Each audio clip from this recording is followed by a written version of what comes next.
Hi, everyone. So I've temporarily relocated to the librarial suites.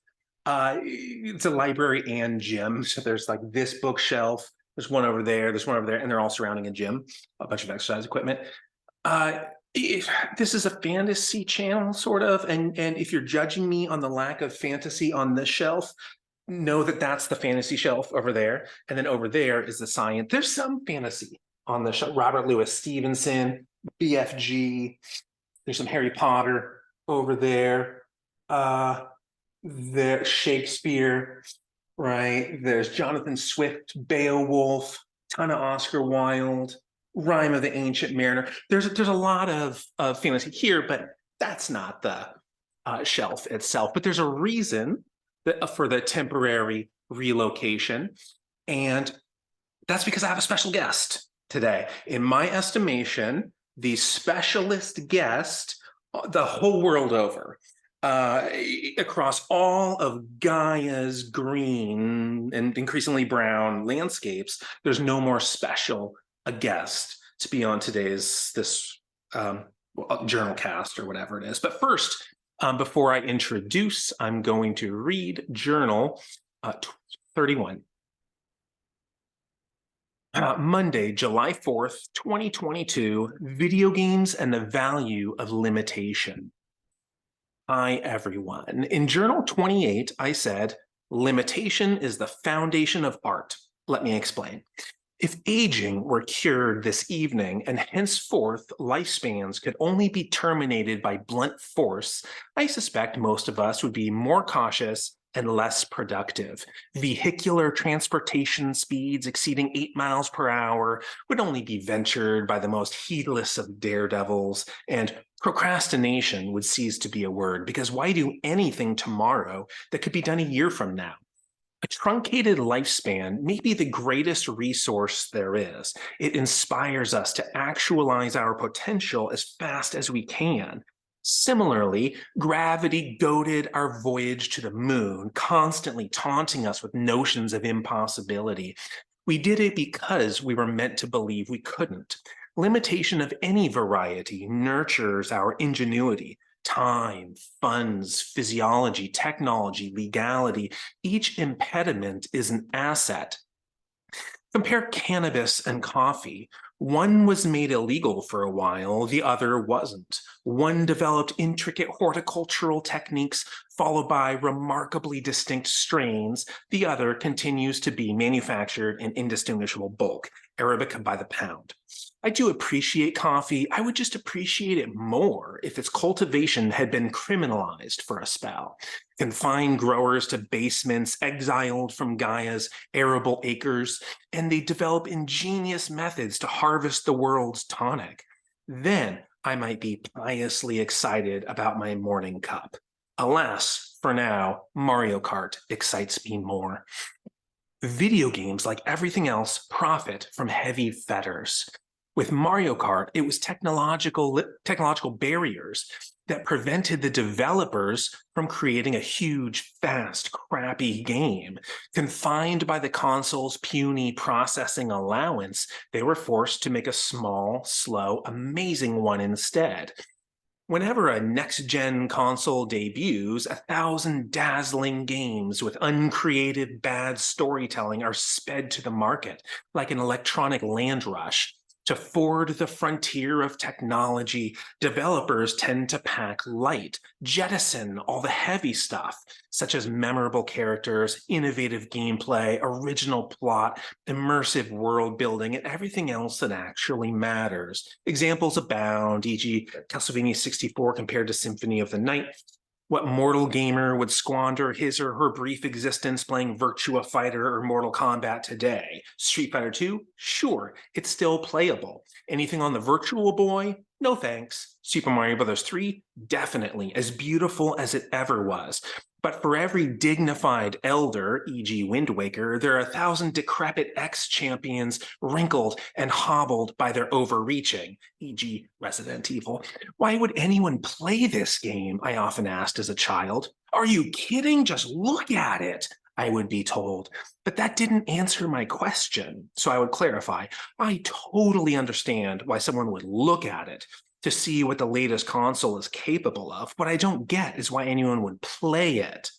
Because the SNES couldn't do anything even close to this. Why wouldn't you play it?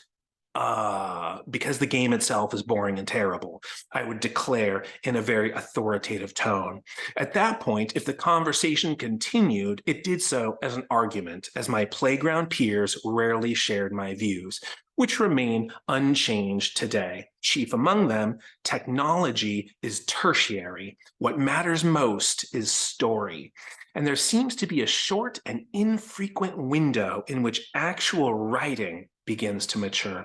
When a console's life is coming to an end and consumers have lost their lust for sparkly things, storytelling emerges as a selective pressure for Christmas sales, and I become excited.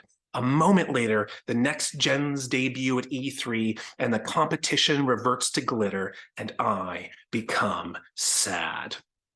Okay, so that's today's reading, and I'm going to introduce my specialist of all time guest. So she just finished her master's degree. This person, who I will name momentarily, finished up her thesis on fall risk, a collaboration with an Indiana hospital, a major one. She's beginning her doctorate of physical therapy almost now at Tufts, and she got her, she's a competitive bodybuilder in the bikini division. She's been an IFBB pro since 2017. And she's been my wife for coming up on 2 years. Marie.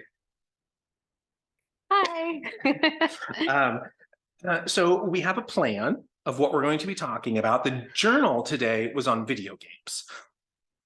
And that's the discussion.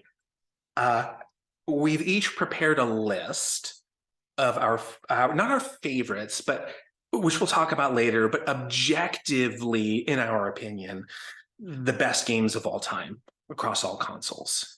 And it was really, really challenging. And as we continue to talk, I feel like my list is changing still, but I'm keeping it as is. I'm just gonna state what I have down. Yeah, so we came with actual pieces of paper with our lists that we worked out in advance.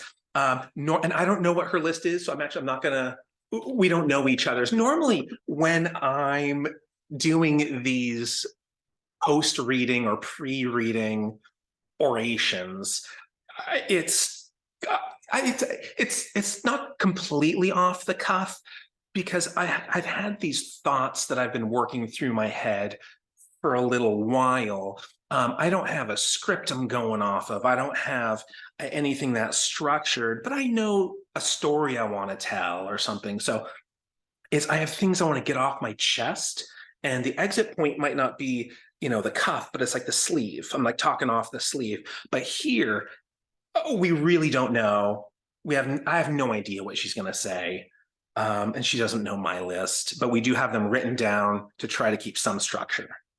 I think we kind of know each other's lists just by knowing each other, but we don't, so it'll be a surprise. If we were to guess, we could probably get a scrambled order version of what resides on those pieces of paper. But just interrupt me whenever. I'm used to hogging the mic. Okay. We do have some honorable mentions. I do. Do you have honorable mentions? I do, yes. So 10, right? I came up with 10 honorable mentions. 10. I mean, I have a ton more, but I narrowed it down to 10. There's a lot of video games that I didn't think would make it, but yeah, maybe you'll be surprised. Okay, I'm sure you will be surprised by at least one. I'm sure I will be. I'm sure I'll be horrified by at least one, and vice versa. Or the same one that you're surprised with, you're going to be horrified with. So, well, I think maybe we'll take turns. We haven't even planned how we're going to go about that. I think maybe we'll take turns. But ping pong. Okay, well, ping pong. On that note, let's get some off the list that I don't talk about, and maybe you do. But in our honorable mentions, just so we have ground rules that we established. We don't know the entries, but there are some inclusion exclusion criteria.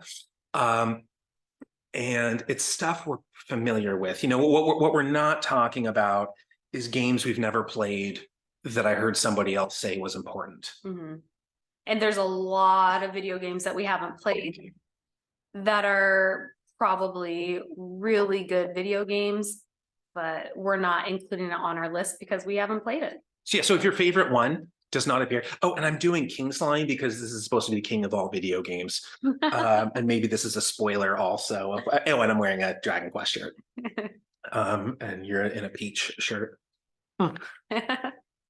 And sporting those are the eggs. Can you see Yoshi's it? eggs, a boy's eggs, maybe. Okay, so it's Yoshi. Like, we can't see it. It's Yoshi. And okay, so some of the stuff I want to just get off the list as to avoid off of my. I don't talk about these games, but like we talked about ping pong, like Pong, obviously one of the greatest games of all time, but I don't care about it, and it doesn't. To me, that doesn't really compete in today's market. You know, Space Invaders, Space War, Asteroids, Pac-Man, things like this. And I would even include like Tecmo Super Bowl, which for a sporting game, original Nintendo, getting a license to use real names and real teams and creating a real world habitat on one's tiny, you know, tube television. I'm not going to talk about that other than the acknowledgement that I don't. I'm relegating them to a footnote. Okay, so 10 honorable mentions, right? 10 honorable mentions. We'll go back and forth, maybe. Yeah, let's go back and Okay. forth. We'll ping pong. Okay. And then 10 objective, like our top 10 objective. Yeah. And then that is all consoles and for its time. And then we are not taking into consideration nostalgia. Yeah, nostalgia can come later. Yeah. When like a subject, this is the objective list of what we think of the greatest video games of all time. We'll talk subjectivity later. And those are going to be some good ones too.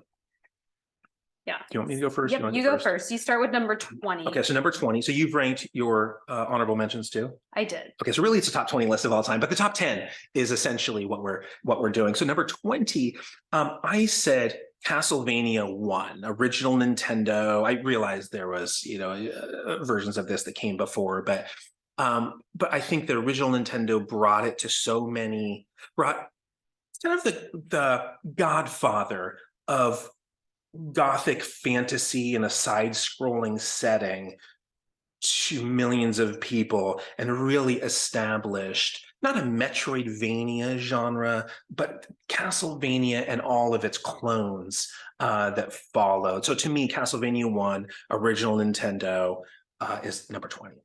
Okay, for me, it's gonna be probably the surprise one. Number 20 is Dance Dance Revolution.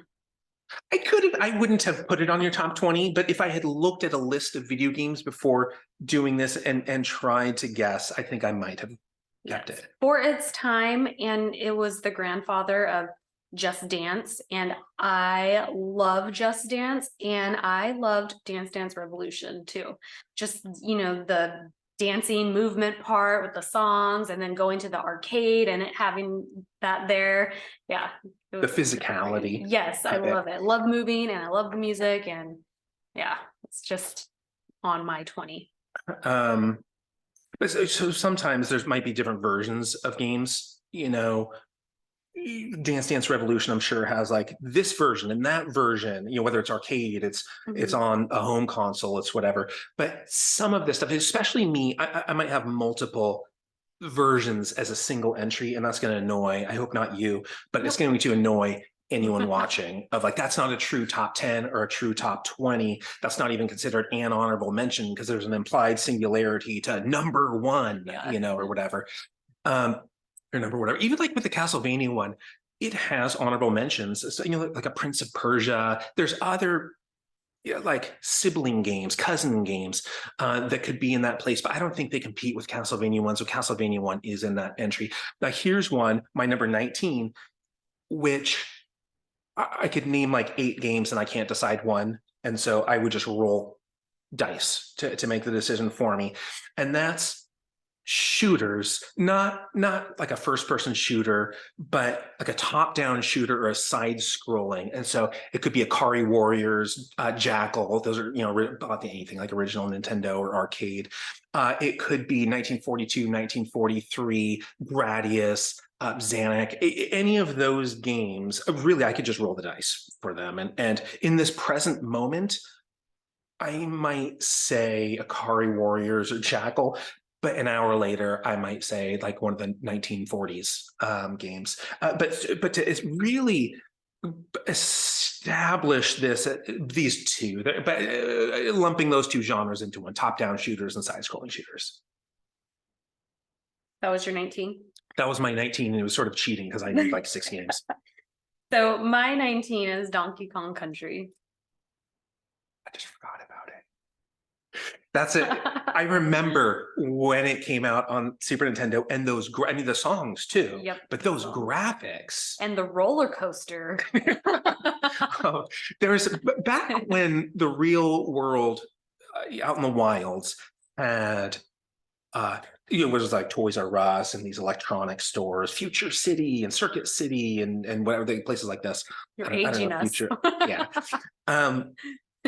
But I would go and I remember playing, I think it was actually at a Fred Meyer Electronics, playing that for the first time on just a console that was set up in the store and being blown away. Stunt Race FX and Donkey Kong Country and these little FX chips games. I didn't put any of them on my list. So like, spoiler alert, that's not number 1. Okay. What was that for you? That was 19. So 19. We're on 18. Okay. Number 18, Minecraft is my number 18. And it's like blasphemous, but I don't think it's that good. Because the reason I don't think Minecraft is that good is there's no story. It's just manipulation of objects. And so it's a game. I mean, there's been, in the 90s, I mean, there was like this RPG Maker that came out, and there's, Mario Maker. There's all these games, Mario Paint, where it's a graphical interface of manipulation and creation. Now, what came later was Dragon Quest Builders, but as you can see by Dragon Quest on my shirt and Dragon Quest on my mug, obviously I like Dragon Quest Builders way better. But it is derivative. Dragon Quest Builders has a story that Minecraft doesn't have, but neither makes the list because Dragon Quest Builders is derivative and Minecraft has no story. Both of them lack some key element to really make it to crack the top 10. We'll just breeze past my number 18. It's Tetris. I mean, that has to be mentioned. It's addicting and it's a great game. And for its time, that's 17. Great music in Tetris. Yeah. One of the finest Russian exports of all time, not even beginning with, but like Tchaikovsky, and moving forward with that Russian music. My number 17. Again, I'm going to do a few games here, and this is very similar. He's cheating. I am cheating. I'm cramming like 50, 5 and 1. I'm cramming like 50 games into my top 20. But like Dance Dance Revolution, I just go back a generation and say, like, world-class track meet on the original Nintendo that had the power pad.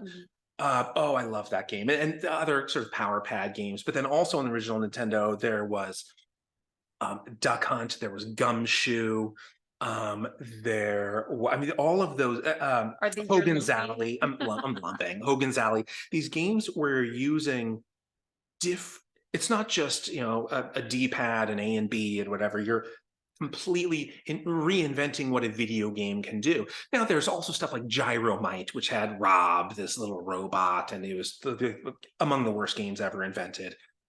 But precursors to Dance Dance Revolution, which I also think are precursors to the Wii. The motion of the Wii and Wii Fit and Wii Sports. I didn't put that on the list. I didn't put it on the list because I didn't consider it original in the way that maybe Dance Dance Revolution or Duck Hunt or World Class Track Meet had a originality. So that's my number 17. My number 17 is Super Smash Brothers. The original one. When it first came out, it was like no other. And just being able to play with everybody was just a lot of fun. And choosing the characters, yeah, I had a lot of fun. I always chose Yoshi. Yoshi's eggs. Yeah, Yoshi. Yeah, and one of his moves, he goes, "Bleh," and he swallows you and he poops you out as an egg. So okay, Super Smash Bros is number 17 for me. Okay, it's not on my list, but I respect it. Yeah. That's I think probably where the game belongs, but maybe nostalgia does cloud my judgment a little bit, because I think that was innovative in terms of creating a new type of fighting game and a new type of competition among, I don't know, whatever peers. So that was your number 17. Okay, so my number 16 is the original Metroid on original Nintendo, for a lot of reasons. In part, Samus, I mean, this is sort of a very small part, but to put a female protagonist in the lead role of a major developed game, kind of conceal it really until the end. But I played that game when I was a little kid in the 80s, and it was eerie in its environment and the musical sort of ambiance, right? More than the songs. But it was really started the Metroidvania game style that continues to be an enormous genre to this day. And so the original and the SNES Metroid could very well go here, but the original Metroid is my choice. Okay, number 16 for me is Crash Bandicoot. I loved it. The little ooga booga. Right. It's a great game. I still think so. I never played it. I only have familiarity. Do you hear Big Band? I do. Our cat. It must have brought us a leaf, which is why he's meowing. A leaf with like vampire fangs in it, where his teeth have punctured it and there's drool all over it. And it's a gift. Okay. What was 15. That? I'm on 15. Okay. For me, number 15, and I don't know if you've thought about this game, Oregon Trail. I did not. Oh, that's a great game. Yeah. So, who above, I don't know what the minimum age is, 30 or something, who above that age has not died of dysentery in some like Avatar's life at least once? And so that was a library communities coming together and displacing books for a green screen of wagons and adventuring and very little writing and slow moving bullets and dysentery. And so Oregon Trail to me was a sort of integral part of my formative years. And his number 15. And my number 15. My number 15 is Pokemon Red or Gold or Blue. Any of those, they're all great. The Rainbow. Pokemon Rainbow. Yeah, that's the Game Boy. You can just get lost in it, and I always chose Charmander as my beginning Pokemon. So that's number 15. One of the few Pokemon I can name. But I don't disagree with your list. So my number 14 was your number, upper teens, maybe even like voting age, which is Tetris. Oh, okay. Yeah. I don't know what your number Tetris, but to me that was number 14. And puzzle games, the best of all time for puzzle games is Tetris. Now you could an argument could be made, which I'm not making, for like Dr. Mario or Lemmings or Lolo. I would be closest to saying Lolo, but Tetris really head and shoulders and a torso and a pelvis and legs above all of the other puzzle games would be Tetris. Okay, 14. That was 14. That was 14. Okay, 14 for me is Metal Gear. Which one? The first one. Original. The original.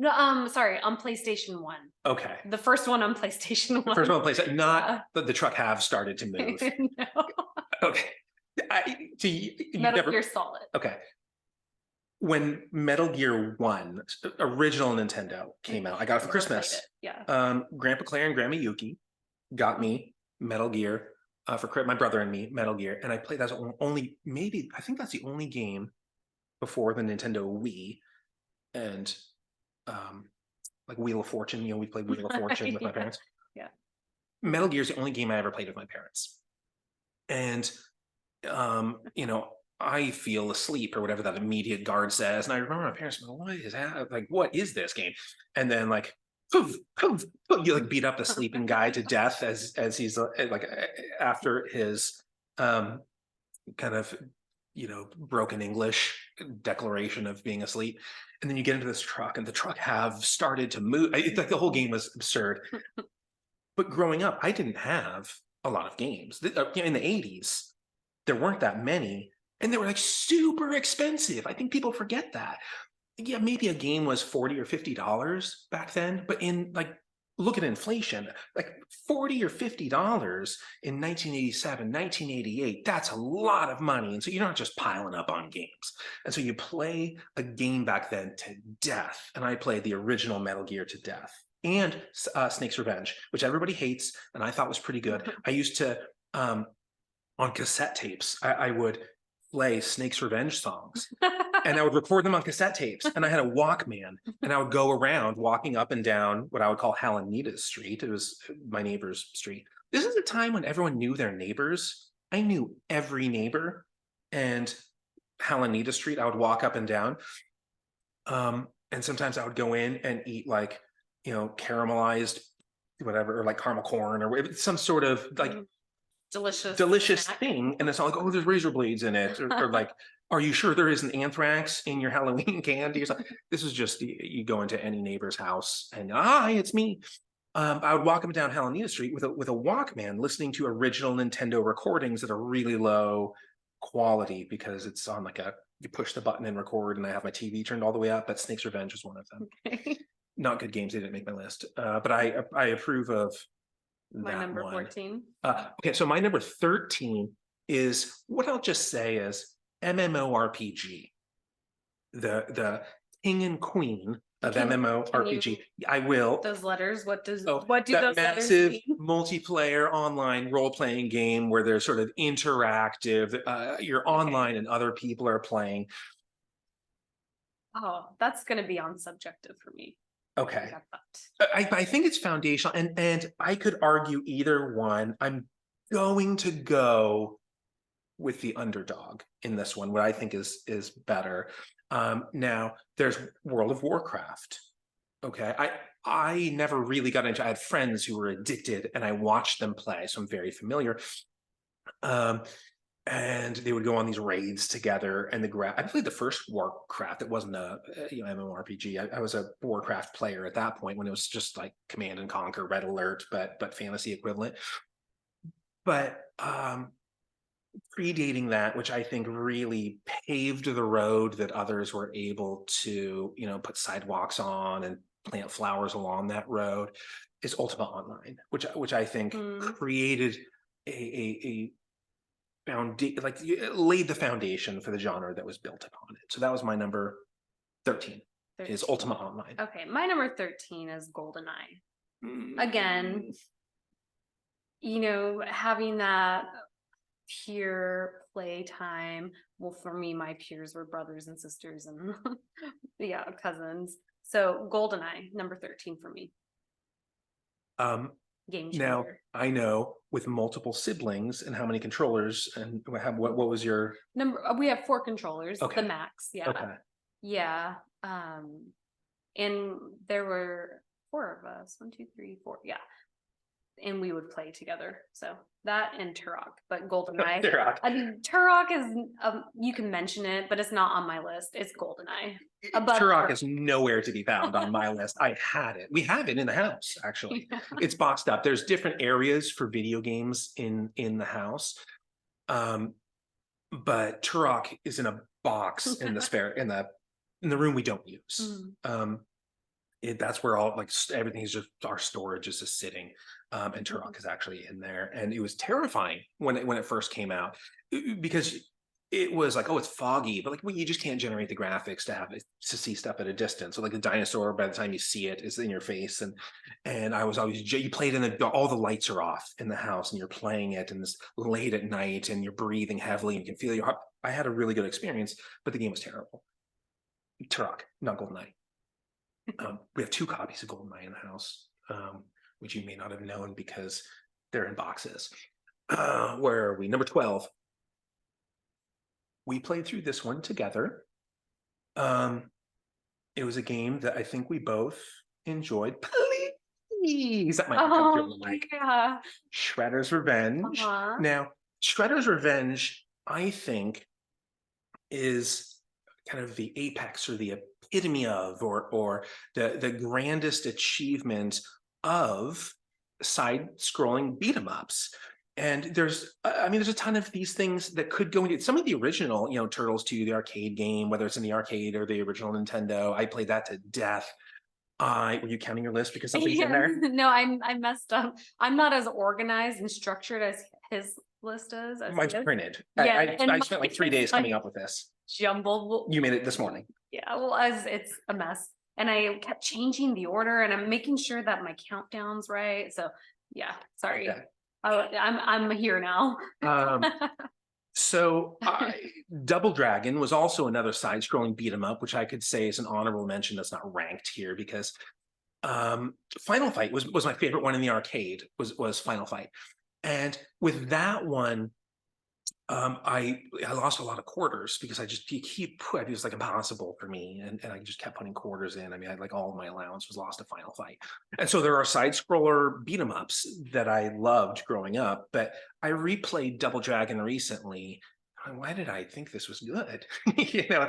But Shredder's Revenge. It is both nostalgia and competes in contemporary gaming culture. It competes against what I think of, whether it's like God of War and the Overwatches and these games have a really high resolution graphics and big budget and stuff, and then you have this little short story of a game. Up here, you can't see it. JD Salinger, 9 stories, where it's just like it's short stories. A Perfect Day for Banana Fish, probably like the best short story ever told. I didn't think video games had done short stories very well until Shredder's Revenge, and then that to me is JD Salinger, where now we have this entry into the canon that would be really hard to top, and that's why. That's my side-scrolling beat 'em up. It's finally like short stories existed well before JD Salinger, but who can compete with that? That was 12. That was 12. My number 12 was Tony Hawk Pro Skater. Now, the story behind that, growing up, we were too poor. PlayStation 1. I played it on the demo that you would get for free. Like a little demo disc that comes with another game? It comes with there's 4 games on it. And I don't remember all of the games, but I do remember Tony Hawk Pro Skater being on that demo because I played it over and over and over. And I don't know if it was like the music or the game itself, but what a great game. And it's number 12 for me. I'm sure it would ranked higher if I had the actual game. You only had the demo disc and it's on your list. Yeah, number 12. I never played it. The only skate games, I played 2. Skater Die 1 and Skater Die 2 on original Nintendo. Skater Die 1 I thought was just like god awful. Skater Die 2 was actually, I enjoyed it, but Skater Die 2 for my brother and me became an incredibly important game. And if I remember to keep the reason in my mind, I'll talk about it when we do our subjective games. It's not on any list for me, but it was a door in to like a transformative video game experience for me with Skater Die 2. Never played Tony Hawk. Everyone I've talked to, whether it's demo disc or actually you're the only demo disc story I've ever heard, or the full game, everyone seemed to love it, and so I don't object. That's not a veto for me. We don't get vetoes over each other's lists, but that was number 12. My number 11 is the first game we ever played through together. Okay. God of War. No, you played it and I watched. Really? Yeah. That went out. I don't know that I ever said. Okay, yeah, we do count. We do count that. But what came before God of War? Dragon Quest. Dragon Quest 11. Dragon Quest 11. Now, there's a ton of games that I could put on this list, and what I'm talking about in this slot is 3D open or openish world role-playing game. Mhm. And there's a lot of these. Most of them I have not played. Most of these games. What's the one that everyone loves today? That was the game of the year. Elden Ring. Elden Ring. We're gonna Never play it, but played it. we have so many games that we need to There's play so many. still. Yeah, I never And played any of we're the like busy and Xenoblade. I never played. Um, any of the Souls, no. right? Oh, like Any Dark of the Souls or something. Souls, What's yeah. Skyrim? What's that one? Never played it. So there's a lot of overworld RPGs that I've never played, but um, the granddaddy of RPGs is Dragon Quest. Home console JRPG introducing uh, that series to the world is Dragon Quest. And one could argue Dragon Quest 8 here for the 3D, not for overhead RPG, kind of grinding RPGs, but for 3D world exploration RPGs. I chose Dragon Quest 11 to be the representative of the royal line. That is a good one. Okay, number 11 for me is what I thought was our first game we played together, which was God of War 4, not Ragnarok. I haven't beaten that one yet. I am in the middle. I think I'm a little more than halfway through the game, but the semester was just too busy and, prepping for a show. It's been on hold, but I think this week I plan on beating it. So for now, God of War 4 is my number 11. Now, I haven't played the previous ones, but I did watch my sister Grace play through them, and I really enjoyed it. Greek mythology. But God of War 4 for me, just the graphics, the gameplay, the storytelling, all of it. So something you've talked about before is your coinage that I'm currently quoting, I'm not stealing because I'm assigning credit, is the pecking order. Yes. And so exposure to games, it doesn't necessarily mean you were the one holding the controller. Sometimes what it means is you're on the couch watching the narrative unfold as though it's a mini series. And that happened a lot. Again, I was for the longest the baby in the family, and growing up, I had my brother and then my sister. And whenever we played video games, yeah, they would have first dibs. And so with Final Fantasy, that was my brother's game, and I would watch him play it, and I thought it was a great game. And if I tried to play it, he would be upset, and rightfully so, right? If I'm gonna Yeah, you don't mess with someone else's RPG.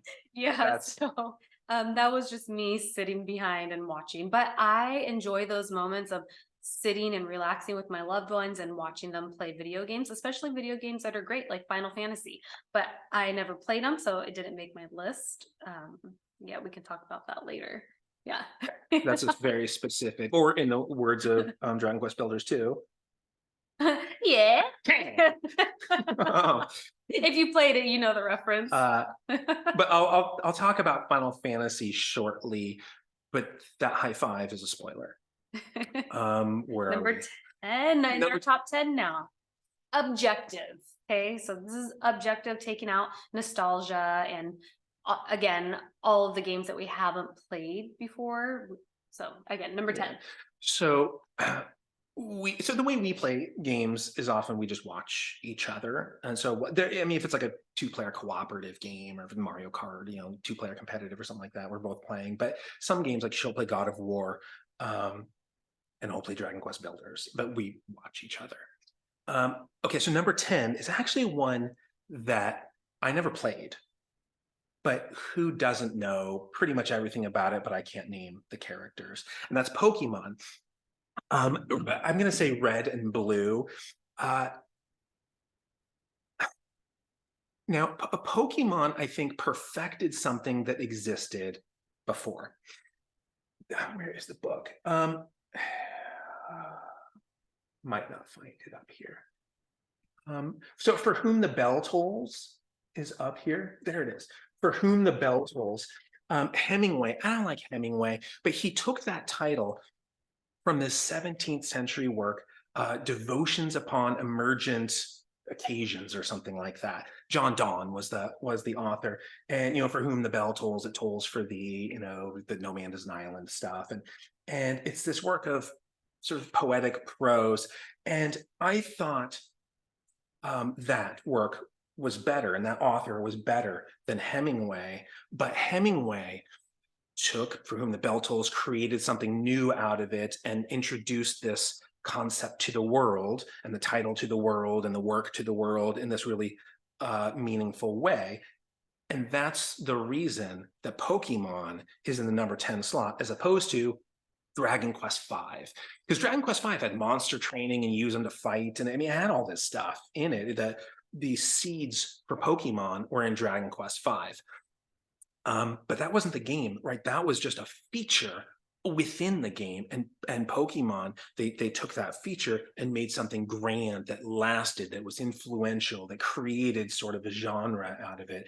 Dragon Quest Monsters came along, and I actually did play through that one, number 1, Dragon Quest Monsters 1, and I thought that was great, but it wasn't original in the way that Pokemon was, which actually wasn't quite original in the way that Dragon Quest V was, but it created originality out of an existing play. So that's my number 10. Okay, my number 10. Again, my list is all jumbled up. So I'm trying to make sure I'm saying the correct ones. This is correct. Tomb Raider. Now, I have subjective Tomb Raiders that would be different, but the original Tomb Raider.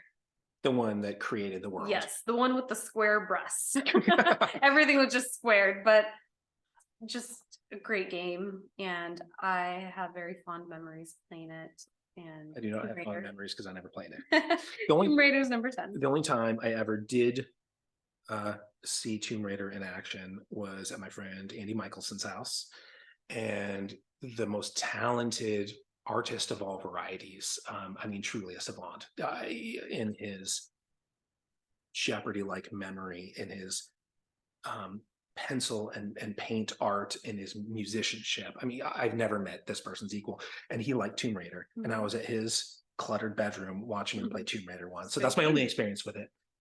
Okay, my number 9 is it's Mario 64, but Mario Odyssey is also an amazing game. But this point of entry in my top 10 is about adventure 3D platformers, and what is the king and queen, right, of 3D adventure platformers, and it's Mario 64.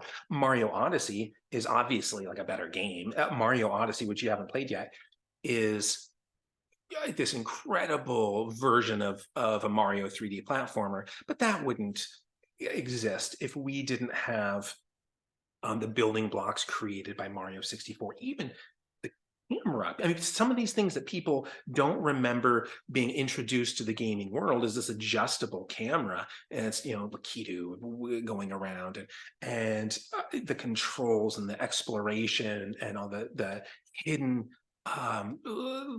treasure troves of of hidden stuff in the castle. Mario 64 is my number 9. Okay, my number 9 is Mario Kart. For the similar reasons of being the original, I could say Mario Kart 8, right? But Mario Kart. That's a good one. That's all I gotta say. Everybody knows Mario Kart. Everybody knows that one. My number 8 is what I think of as one of the greatest achievements of video games of all time. And I sometimes wear shirts from this game. It didn't create a genre. It's not a sports game. It has a real live person connecting it to the real world, which I usually dislike because it's not a completely invented environment. There's like, that person exists in regular human life, and I usually dislike that. And again, it has sequels, and none of them compete, I don't think. Even if they're all released today, the original and the sequels, which are way better, technology, I still think the original was magical. Like, there's a lot of bands. Let's just say, let's get to it. Okay, I'm sorry. I know I'm dragging this out. I'm like, wait, because I'm trying to think of it in my head, trying to guess it, and he's not saying it. So I'm just like, come on, give it to us. Like, let's say like Pearl Jam, the band, hypothetically, let's say 10, their first album is their best, and every subsequent album goes downhill. I'm not saying that's what happened to Pearl Jam. I don't believe that, but that's a story that's told about Pearl Jam. Even though the band got more talented and their musicianship and songwriting and maturity grew, the magic of the first album is hard to compete with. And I think that same phenomenon applies to Mike Tyson's Punch Out. Okay. Yeah, I didn't guess I that. played that to death. I never could do it. I like pretend like I could play it with my eyes closed. I mean, I couldn't beat Tyson that way, but I could go through the entire game without taking a single hit. I could begin at Glass Joe and go through Mike Tyson and reliably, with a full health meter at the end of every single fight, 9 times out of 10 that I played it. And I played it a lot growing up. Mike Tyson's Punch Out. It's just a perfect game. Okay. What number was that? 8. Okay. 8 for me is Sims, not Sim City. Sims. Yeah, I think it was like 9 or something when it came out. 10. But I just remember staying up all night playing, and my mom barged in my room at like 6 a.m. and I was just to the screen, and she goes, "What are you doing? Have you been up all night playing?" "No." "Don't lie to me. Go to sleep." So yeah, that was I love that game. I could probably still spend hours playing it. So Sims is my number 8, I believe. Number 8. Yeah, number 8.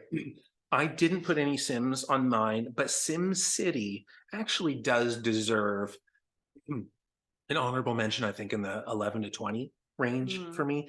I would have to purge something, and I wouldn't know what to purge, so I'm not going to attempt revision now. But SimCity on Super Nintendo, not SimCity 2000 and the SimCity computer stuff, where it just had no, to me, there was no heart in those ones. But SimCity on Super Nintendo was so ensouled with youthful life. And I played that game to death. But Sims, I never played, and I get that it would. No, I get it. I get that it would be great. To me, Sims was in the same class of media of entertainment as MTV Real World, and I love the Real World too. Okay, and I did. I Jersey Shore, all of it. Today, I would, yeah. Sort of a simulated version of fake reality.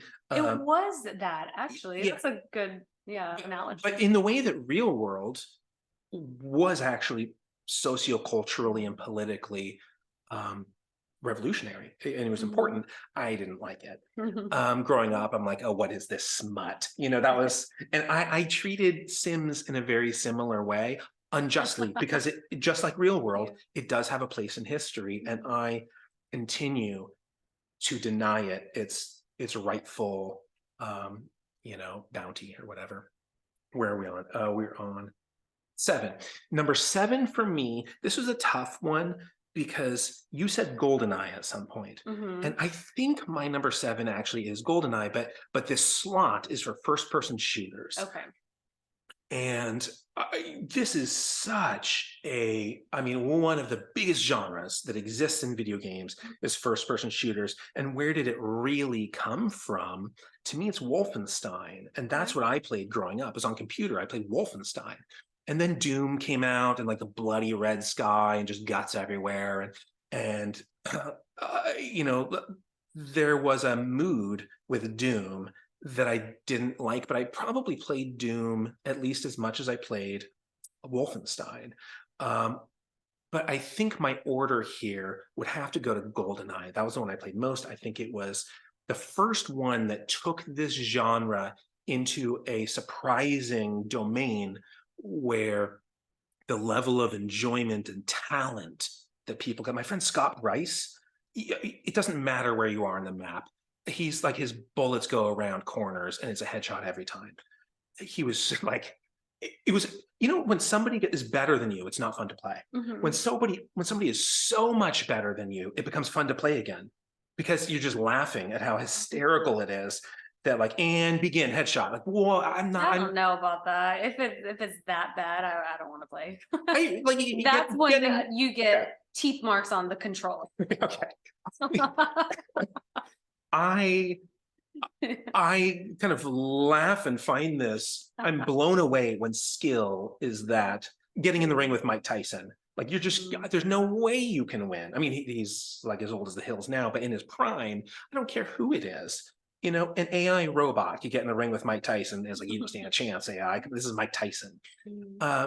And I find it almost hysterical. There's something between awe and humor where those lines get blurred, and playing GoldenEye with Scott Bryce, it just became funny how impossible it was to win. But against other people, I was pretty dominant. So that's number 7. So that was my number 7. Okay, my number 7, Street Fighter 2. And I say it like that because I suck at it. And he is a god at it. And again, if we were back in SNES times and I was at that SNES playing age, there would be teeth marks in the controller playing him. Why do I say that? Because it happened playing my brother and I would lose all the time, but it is a great game and it made my number 7. Okay. So we're to my number 6. Now we're back to computer, and this one is I have had Marie begin watching just on YouTube. I'm not making her go through the hassle of playing historic games, because one would be bored to death playing like a mid-80s computer game. Let's get out the Pentium 486 or the Commodore 64 or whatever and try to play this awful game. But they were so revolutionary, this game series. And what I would say my number 1 influence in video games as it inspires me in storytelling is Yuji Horii of Dragon Quest. My number 2 is Roberta Williams. And number 2? No, not number 2. I'm talking about number 6. I'm like, wait, we just jumped. No, my second place influence in video game storytelling. Okay, yeah.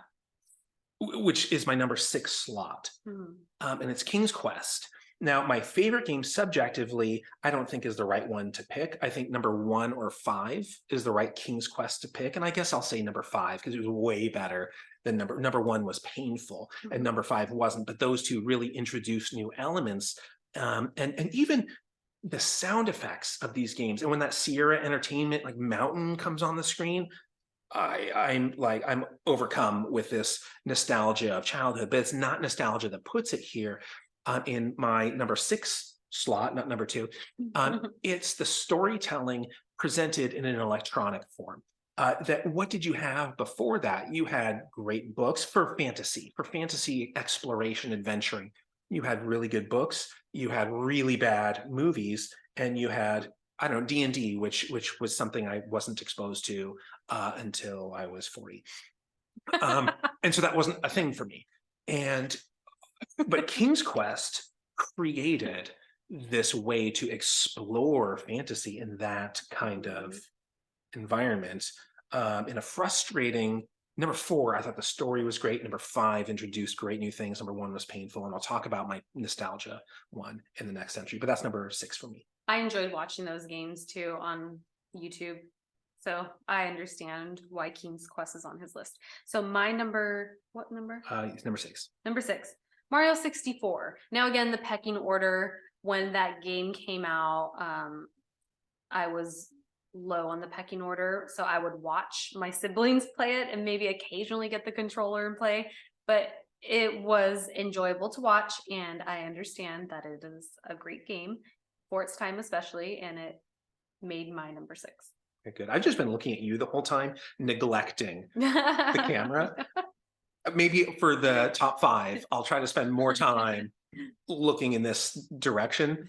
But yeah, I've just been looking at you. So that was number 6. Right? Okay, so my number 5 then. So that was that was number 6. My number 5 you mentioned, which is Mario Kart. Now I could go Mario Kart 1 or Mario Kart 8, which is what you did. You and I have played a lot of Mario Kart 8, and we play it with my brother online. We play it with Grant. He was the best man at our wedding. My best man, as I was like your best man, but and the flower girl we play with, and I was just about to add to that, our flower girl, which is now your niece-in-law and my niece, my brother's daughter. She's almost 4, but she's really getting good with Yoshi.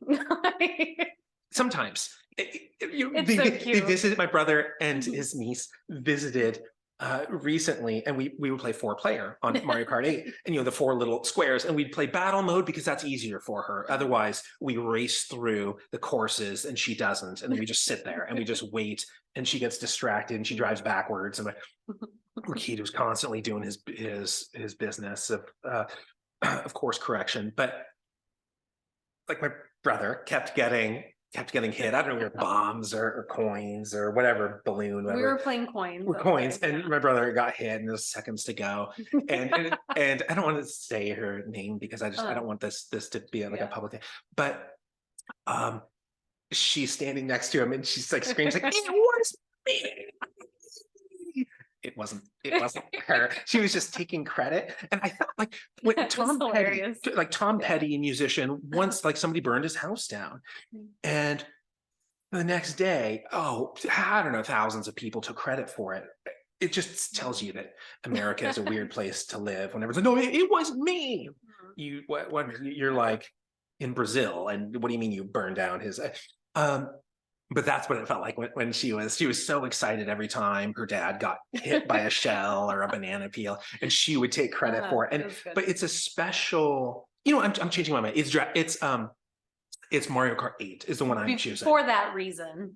for the reason, okay, it's nostalgia, but also it's the best kart game. And okay, in the entry that I read now, like half an hour ago or whatever, that I read, I talked about Mario Kart on the Super Nintendo, and that was one of the games, one of several games that I was world class at. I didn't play it. I never played Mario Kart on Super Nintendo.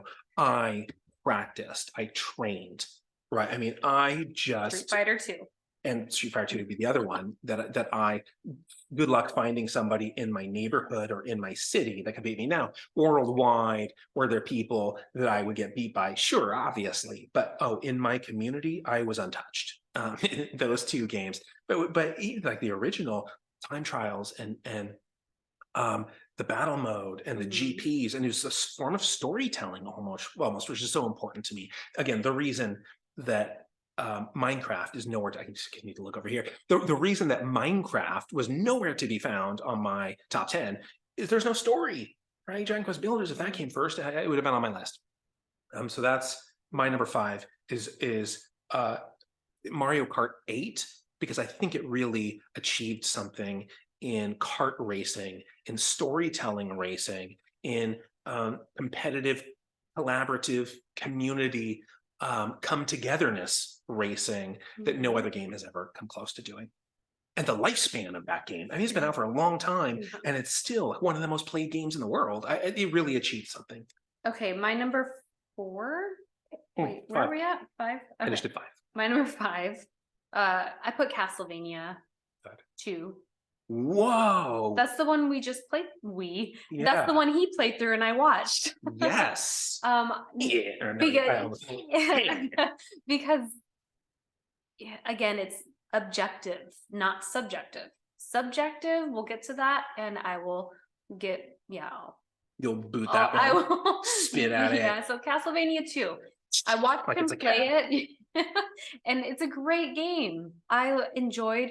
It was this year, 2023, that I watched a game that came out in 80. What was I? 8? The music, man, what a great game! And like when it changed from day to night, I'm like, oh, this is cool. So for vanquishing the horrible curse, and all I really enjoyed playing that game. So Castlevania is number 5 for me. That brings me actual joy. I'm trying so hard to be objective. And it is really hard. Yeah. And that game, I just feel my nostalgia is the reason why it is so okay. There's a map in our librarian's gym. I love them. That it's like a $700 frame. I'll show it to you in the next one. We don't have any props for this one. On the Castlevania 2 Simon's Quest map, which is a ludicrous map. Actually, it doesn't even make any sense. But it's in our living room. Is the Simon's Quest map from Nintendo Power? That original first year Nintendo Power, that fold out map in a $700 frame. How much I cherish that game, but. Good game. I'm trying not to be biased, and I have no idea how much nostalgia is the entire reason, because I got it when it was new, and to this day, my brother beat it before me. I got it for my birthday from Grandpa Clay and Grandma Yuki. They were very Nintendo supportive. Yuki. Says Grandma it all. Yuki, Japanese. And she maybe was, I don't know why they, but my uncle Dave, which was her, they remarried. Like before I was born, my grandpa remarried a Japanese woman. And so I grew up and they lived right behind us. My earliest years in Portland, Oregon were going over to their house, and it was a very, very Japanese, and she like barely spoke English. And it was a very Japanese household. So there was a lot of Japanese influence in my younger years, but Simon's Quest is one of the games they got me for, and I still have that version. We now have that version. But my brother beat it before me, and I was like, I'm sure I wept. I like to remember myself as a more dignified person, but I think like I didn't beat it first, and this game is life defining for me. But so I chose to put Metroid, the original Metroid, which came out before, in the Metroidvania genre as the spokesperson of that genre, the spokes game of that genre. But we'll talk nostalgia. We'll talk subjective lists next time. Yeah. This is going to be a repeat cast. What number was that? I was expecting you to have my number 5, and then you just do number 5, or you must have done number 5 as Simon's Quest. Yeah. You must have a hard time managing your list because I'm not looking at it, but I see arrows all over the place. Yeah. There's like revisions. It's a mess. Okay. It's like my head and my browsers. All the tabs. All the tabs. Tabs open. Your computer often has a hard time processing anything because you have every software running at once. Yeah, and it's 600 tabs. Yeah, it's pretty fun. Okay, so number 5. So we're on to number 4. Now, this one you already mentioned, and this is the single game I think I had more talent for than any other. And of course, if you don't do something in 20 years, your talent decays. I don't care what it is. If Tiger Woods stops playing golf for a while, his swing worsens. If Eric Clapton stops playing guitar for a while, I've actually used both of these examples in the previous. I remember. Yeah. Atrophy. The atrophy. But whatever it is, you're going to lose skill. And I've lost so much skill in this game. I'm still decent, but I was like world class because I would spend 6 hours a day training, and that's Street Fighter 2. Yep. And now, but the reason it's not nostalgia that places it here. These 2-player sort of martial art games, I think the Super Nintendo Street Fighter is the greatest of all time. I don't even care which one, the World Warrior, Turbo, Super Street Fighter. Who cares? Who cares which one? There are a lot of other games that came along that were in the same competition pool, things like Mortal Kombat. And I just think that game was terrible. People loved it, but here's what I think of Mortal Kombat. The gameplay was embarrassing. It's hard to objectively compared to how nimble and talented someone can become in the Super Nintendo Street Fighter. Mortal Kombat, I just thought was this ridiculous, terrible game. And so what do you do? What does a comedian do to a ridiculous, terrible, unfunny stand-up routine? They make it smutty and they cuss a lot. Right? What does somebody do when they have a bad argument? They raise their voice and name call. Terrible things that are just unpleasant and unfun and unskilled and contributions to the world that are irrelevant need to be bolstered by blood in this case. And now I understand that it's a important game because in 93, 94, there are these congressional hearings about Mortal Kombat and this bloodiness. And Doom was in there too. Other games were in there as well. And so it's influential, Mortal Kombat, but not for a reason that makes it a good game. It's influential because it was just like, bloody, vulgar, and that's it. Yeah, it wasn't actually good. Okay, so that's my number 4 is Street Fighter 2, and my number 10,000 is Mortal Kombat. Have you listened to watch Mortal Kombat 1? And it to me, it's like Bad Dudes was this original Nintendo game. It's like I'm bad, and it has this horrible. They try to do a real voice over on the original Nintendo. And it's like, that's not the sound system can't process that. Finish him, whatever. It's like the whole thing is just a joke. I thought Mortal Kombat number was. That was number 4. So you're on 4. Number 4, Ocarina of Time. It's objective. if it was subjective, we'll get to that later, but Ocarina of Time.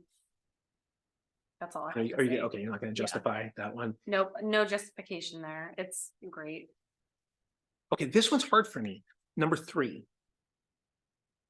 And I have, because now what this one is overhead RPG, I think golden age of role playing, what people would think of as like early Final Fantasy. I do not think of, remember we did this and I was Malroth?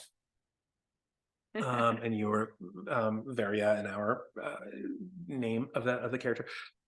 I think people would consider, you know, Final Fantasy 1 and then 2 and 3 on Super Nintendo, which aren't really 2 and 3, as possible candidates here, and I do not, because Final Fantasy 1 came out not even 2 months, I mean, maybe a month and a half or so before Dragon Quest 3, and it was a total plagiarism, and I don't like ripoffs, right? I consider plagiarism I am offending anyone who's watching is offended, but I thought it was a total devoid of any integrity, just this heartless money grab and a terrible game.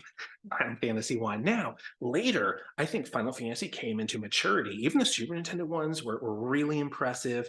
I didn't play them because I was biased against it. And number 7 probably deserves a point in my list for really bringing RPGs, you know, turn-based RPGs to the wider world. But before Final Fantasy, I would say Phantasy Star. That's not my number. But Phantasy Star came to the US before Dragon Quest 1. Now it came out after Dragon Quest 1 abroad. Dragon Quest 1, hold on. Phantasy Star really brought grindy overhead RPG to the wider world. Deserved it. It was early to be released to the US. Ahead of Phantasy Star, this is a hard pick. It's either 3. This is my number 3, and I'm naming like 10 games. Uh-huh. It's either Chrono Trigger or Dragon Quest 1. And Chrono Trigger, I think, is the best overhead golden age of RPG of all time, and I'm stunned it hasn't been released, as we're saying. At least I'm unfamiliar with the release since the Super Nintendo version. Unbelievable, that game, Chrono Trigger. The only other candidate I could say could compete with this number 3 slot. Oh, that's not your number 3? It's Chrono Trigger or Dragon Quest 1, and I'm having a hard time deciding because Dragon Quest 1 is so much more important to me. Dragon Quest 1, that's what my shirt is. As number 3? As my number 3. I think, I'm trying to be objective. Yeah, it's hard. It's hard to be objective because Dragon Quest 1 is the RPG that created everything that I love in storytelling. That's the game that invented it. Yuji Horii was my biggest influence. Koichi Sugiyama was this influential into my appreciation of music outside of, you know, Michael Jackson when I was growing up. And Akira Toriyama influenced my appreciation of art. Dragon Quest. You know what, Dragon Quest is it, but this really well could be Chrono Trigger. I thought you had your list on my list. It says Chrono Trigger. Okay. And I'm calling an audible, and I'm switching it up to Dragon Quest 1. Okay. But Chrono Trigger, very well. I mean, this is 51% to 49%. It's so hard to decide between those two for this particular RPG slot. Okay. Number 3 for me. I'll put Super Mario World. It was tough, objectively. Super Mario World. Okay. Number 3. And just as a comment on that, she's been replaying through Super Mario World since it came out on the Switch, and we introduced my niece to it when they were in town, and even she liked it. And she's like 3 and, you know, 5/8 or whatever years old. So that was your number 3. Okay, so we're on to my number 2. It could be Mario World, or I have one of these ors again, and there's 4, and I have a single choice that I'm going to pick: Super Mario Brothers 1, Super Mario Brothers 3, Super Mario World, right? And then I just only have those 3: 1, 3, and Mario World. They're all. This is the side-scrolling action adventure game, and sort of what like the athletic series, and in sort of as a Nintendo originally coined it. And it very well could be Super Mario World, which was among the greatest games of all time. Even by today's standards, how do you compete with Mario World? Now, Super Mario Brothers 1 created, again, this is a paving of the way with Mario 1, but that was before Mario's maturity. This is like pre-puberty Mario 1. On the same console, we have Mario 3. Mario 1 and Mario 3 on the same console. And what I think Mario 3 achieved was bigger than any other Mario game. This is an opinion statement, but The Wizard is one of my favorite movies of all time. And it's just a big advertisement for Super Mario Brothers 3. There was a cultural phenomenon around it. And what it achieved on a console, taking a limited console, and it was a marvel, Super Mario Brothers 3. And I think it did more for the original Nintendo than Super Mario World did for the Super Nintendo, but I could go with either of those as the You gotta best. pick one. I gotta pick one. I'm gonna go with Mario 3. Now here's okay. Let's say He just keeps picking know, 5 for like one spot. I'm cheating Can't because do that. yeah, I have like 75 honorable mentions, and I just keep introducing new ones. But He's like, so my number 5 is Ocarina, Mario 64, Donkey Kong. Like, I can't do that. And yet I am. Mario 3, other like Mario World and like even Shredder's Revenge and stuff like this. Yes, it's better, but for its time. That's one of our criteria, sort of an inclusion criterion that we have is for its time.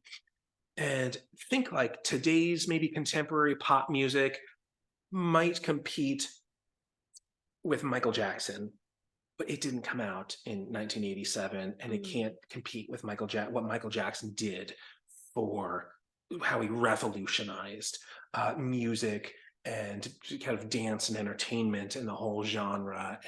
And so Mario 3 to me is Michael Jackson without controversy. What number is that for you? Oh, I'm sorry, that was number 2. Number 2. That was my number 2. His number 2 is Super Mario 3. Yeah, it required a follow-up because what I said was so cluttered. That was my number 2 was Mario 3.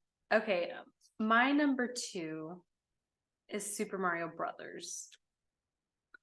Because subjectively it would have been Mario 3. So I had to take nostalgia out and, for its time, Super Mario Brothers. I totally agree. I just happened to squeeze Super Mario Brothers, Super Mario Bros. 3, and Super Mario World into one. And again, we didn't know what each other's lists were ahead of time. So she didn't know that I was, I don't know, like, what's the right analogy? Like overstuffing, that like my pockets are totally full. And she didn't. It's hard to make this list. Yeah. Yeah. Okay, can we guess each other's number 1? Let's guess each other's number 1. I'm gonna guess his number 1 as Breath of the Wild. And I'm going to guess that was a projection of her of her own number 1, and her number 1 is Breath of the Wild. And so by like marital extension, nuptial extension, so must I pledge on the altar my commitment to Breath of the Wild as my vow. Is it number 1? Right. We'll talk. We'll talk. Why don't you go first? That's my number 1 is Breath I knew of the it. Wild. You knew it. I was projecting super hard, and it is such an amazing game. I mean, objectively, subjectively. Such an amazing game, subjectively, objectively and subjectively. Yes. Breath of the Wild is really hard to compete with that. Yes. Okay, now guess what I'm going to do for my number 1. He's going to change it, or he's going to add 5 to it.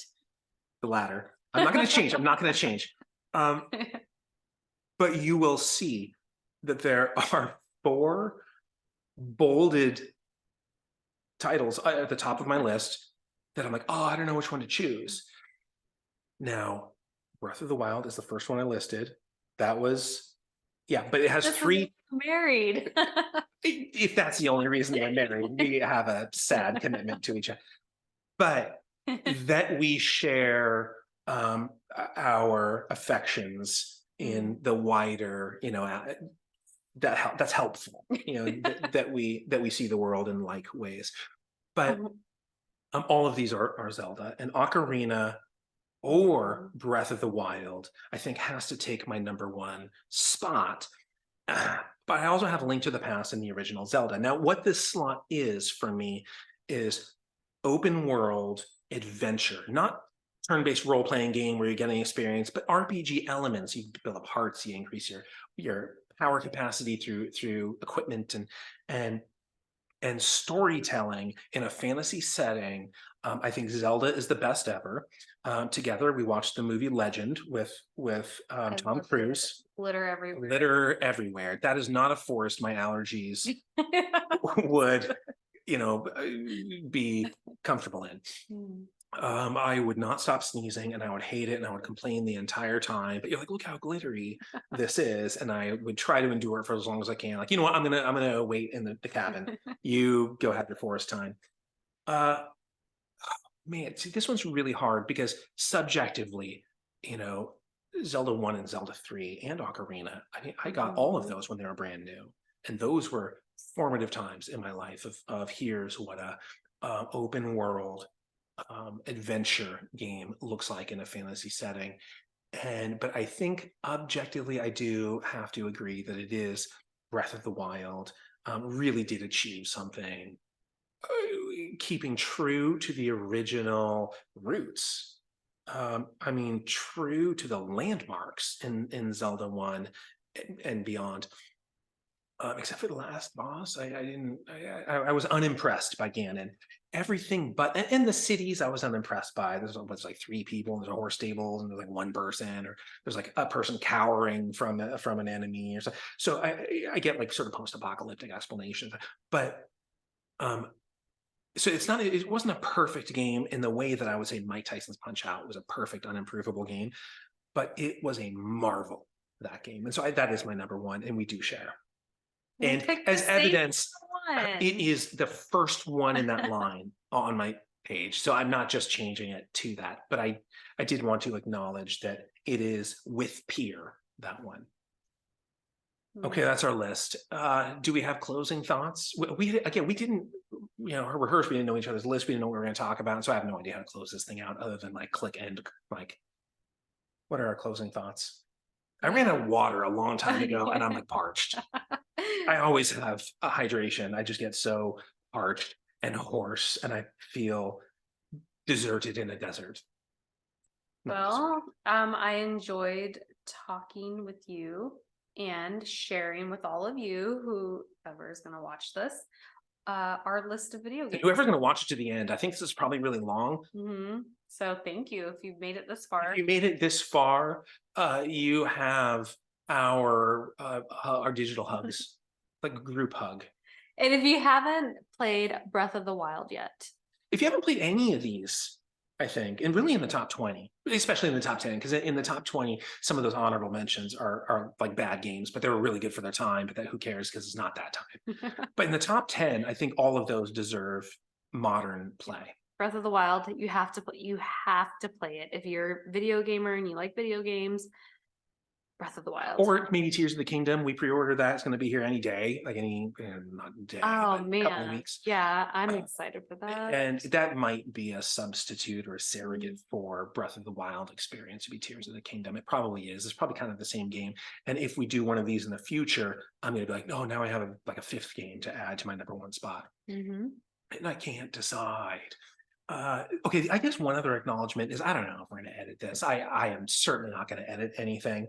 You have expressed some interest. Okay, good. We're not going to edit We're this. not editing this. It's like, what a hassle, editing. And I also think editing sometimes takes away. Real life is not edited. If you're editing real life, you're watching this in the future and AI has presented some sort of technological allowance that doesn't exist.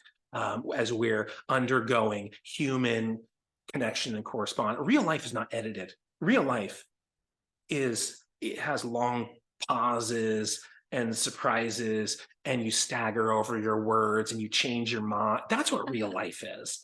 And I think editing changes the expectation that people have, where everything is rehearsed and scripted, and like, okay, so let me read something, and then I'll hit record and I'll say my 3 sentences, and then I'll stop and I'll cut to a scene of something while like, oh, please, that's not real life.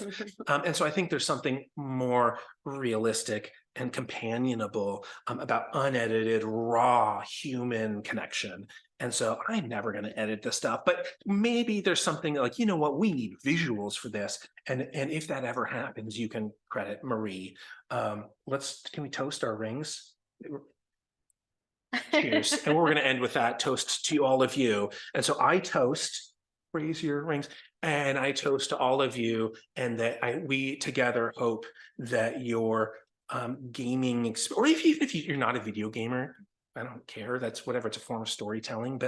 But there's tons of it. Maybe you like fishing an awful lot, and we don't go fishing, and that's totally okay, because it's sort of a form of storytelling that is too. And I think we're a storytelling society, and we always need to tell stories, and video games is a really powerful version of storytelling. And so I hope your storytelling, whatever it is in life, whether it's fishing or video games or Literal stories. like Robert Jordan blows up a bridge and that's all, and I not the Wheel of Time author, but it's the same name.